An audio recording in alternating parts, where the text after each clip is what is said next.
In 1943, at the Philadelphia Naval Shipyard, the official record states the USS Eldridge never left the dock, but whispers in the shadows tell a different story, a story that rips a hole in the fabric of our reality. The unofficial account claims the ship didn't just move, it vanished. They called it the Unified Field Theory Experiment, a secret project with a simple goal: make a warship invisible to enemy radar. But what they achieved was far more terrifying. They didn't just bend light, they shattered time itself. When a sickly green fog finally dissipated, the true horror was revealed. Half the crew was found gruesomely fused into the steel of the hull, their bodies and the ship's metal becoming one. The other half was gone, erased from existence. Officially, they were declared lost at sea. But 83 years later, in February 2026, one of them returned. His name was Thomas Miller, a deckhand from the Eldridge.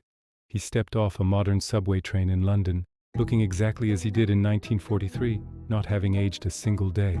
In his hand, he carried a letter, addressed to a president who had been dead for decades.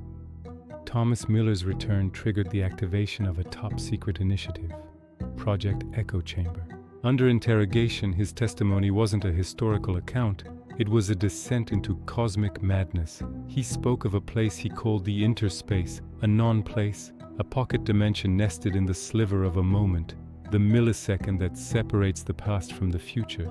He described it as a cosmic dumping ground, a graveyard for everything the universe misplaces or drops. Lost socks, forgotten keys, vanished ships, and people. Thomas didn't just survive in this void. He was forced to watch our world from the outside, like a prisoner looking through a one-way mirror. He saw events separated by decades happening all at once. The firebombing of Tokyo unfolded right next to the fall of the Berlin Wall, like two films projected onto the same screen, overlapping and bleeding into one another. The past, present, and future, all a jumbled, chaotic mess. But he wasn't alone in this temporal wasteland. He spoke of terrifying entities he called the static shadows. These beings, he explained, weren't ghosts or demons. They were something far stranger.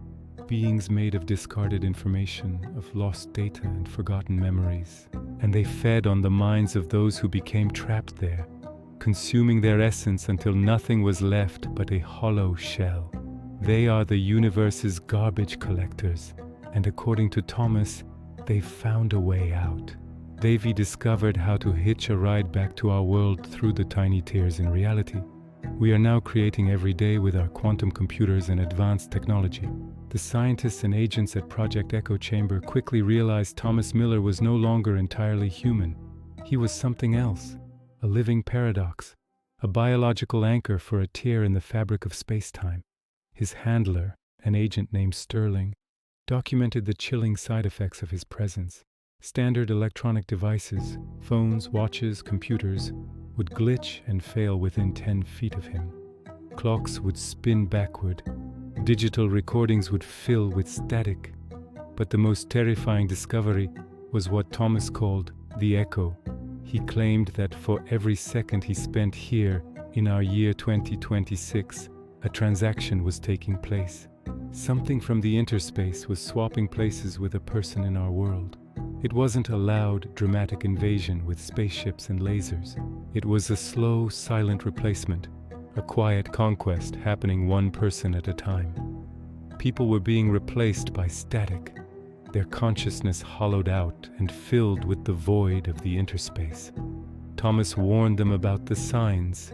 Have you ever looked at a loved one, your mother, your best friend, and for a split second their face looked blurry, out of focus like a distorted photograph? He insisted that's not just your eyes playing tricks on you, that's not a visual glitch. That's the interspace claiming its debt. That's the echo, a sign that the person you know is being overwritten. The silent invasion had already begun. Before he vanished as mysteriously as he arrived, Thomas Miller left one final bone-chilling warning. The green fog that swallowed the USS Eldridge in 1943, he said, wasn't an accident. It was a beacon, a signal sent out from the Interspace testing the waters. He claimed that every time our modern world runs a test on a particle accelerator, every time we fire up a new quantum processor, we aren't just pushing the boundaries of science.